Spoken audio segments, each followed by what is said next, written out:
नमस्कार मित्रों, मैं राजीव रंजन प्रसाद। विचारधाराओं के मकड़ जाल ने हालत यह कर दी है कि आप पुरातन उपलब्धियों की बात करेंगे तो हंसी के पात्र बना दिए जाएंगे। विचार के ठेकेदारों के पास अपने अपने कटाक्ष हैं, किंतु उनसे विवेचना की उम्मीद मत रखिए। एक समय का गौरवशाली और विश्व का पहला विश्वविद्यालय था तक्षशिला, जो इस समय पाकिस्तान में है। तक्षशिला के एक विद्यार्थी जीवक की चर्चा आवश्यक है, जिसने कालांतर में भगवान बुद्ध के बौद्ध संघ में चिकित्सा का दायित्व उठाया एवं तथागत के उपचार करने का गौरव भी उन्हें प्राप्त हुआ था।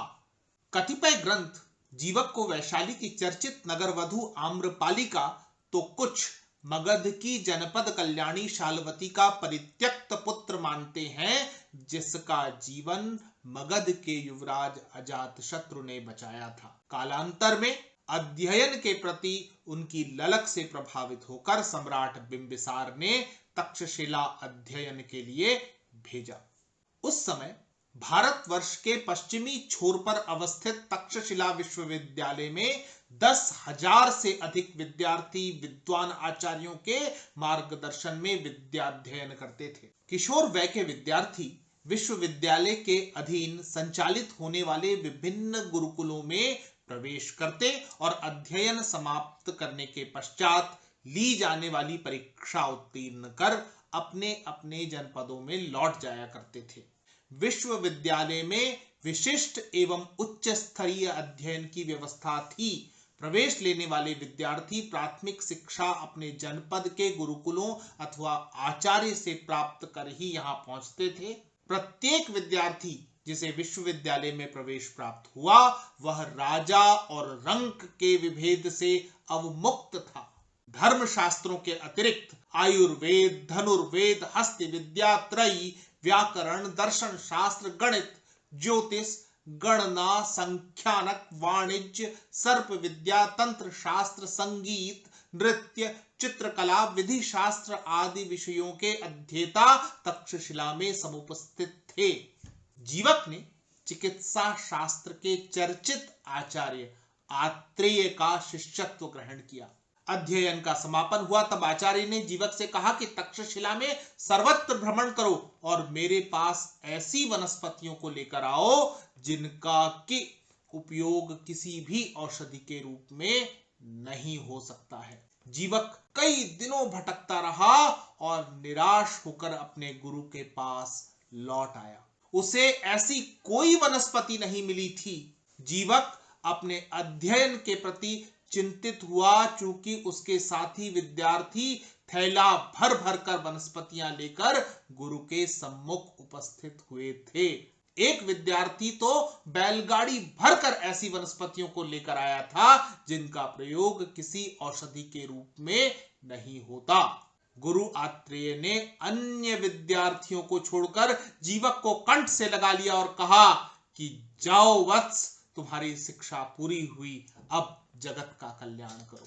जगत का कल्याण करना कभी शिक्षा का उद्देश्य और शिक्षितों का कर्तव्य हुआ करता था। तक्षशिला से मगध की ओर लौटते हुए जीवक अपने अर्जित ज्ञान का प्रयोग किसी रोगी पर करना चाहता था।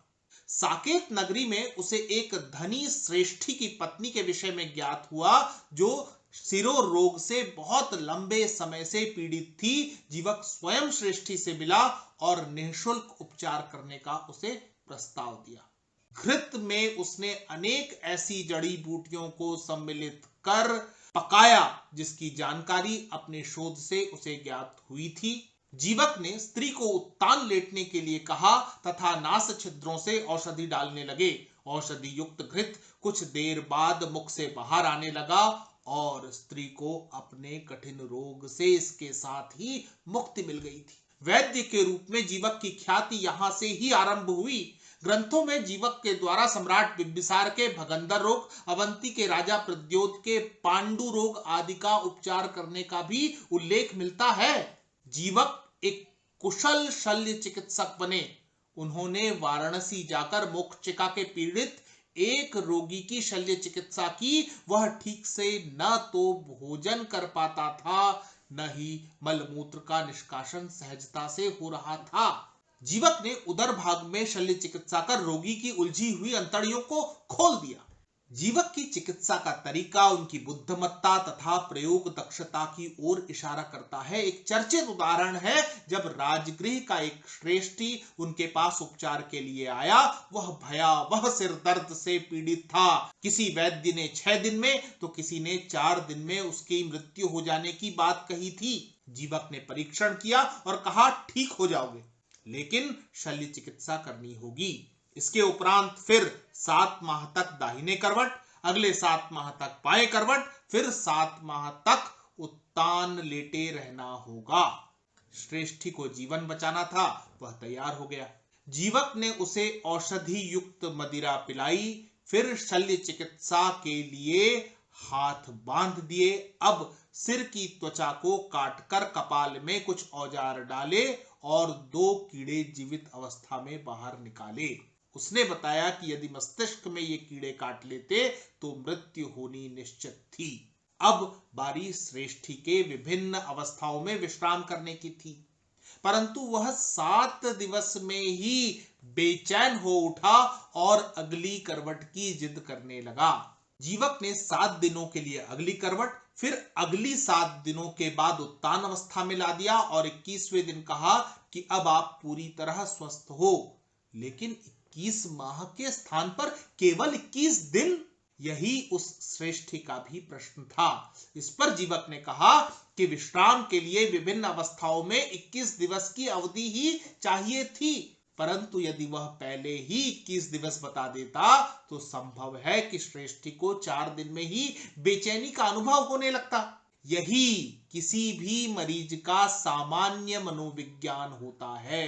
जीवक का यह उदाहरण इसलिए कि आधुनिक चिकित्सा शास्त्र इतिहास के इन पन्नों से किनारा कर आगे निकल गया है। मॉडर्न साइंस को यह बताते हुए शर्म आती है कि प्लास्टिक सर्जरी का तौर तरीका ऐसे ही किसी जीवक के माध्यम से कथित सभ्य समाज के हाथों लगा था।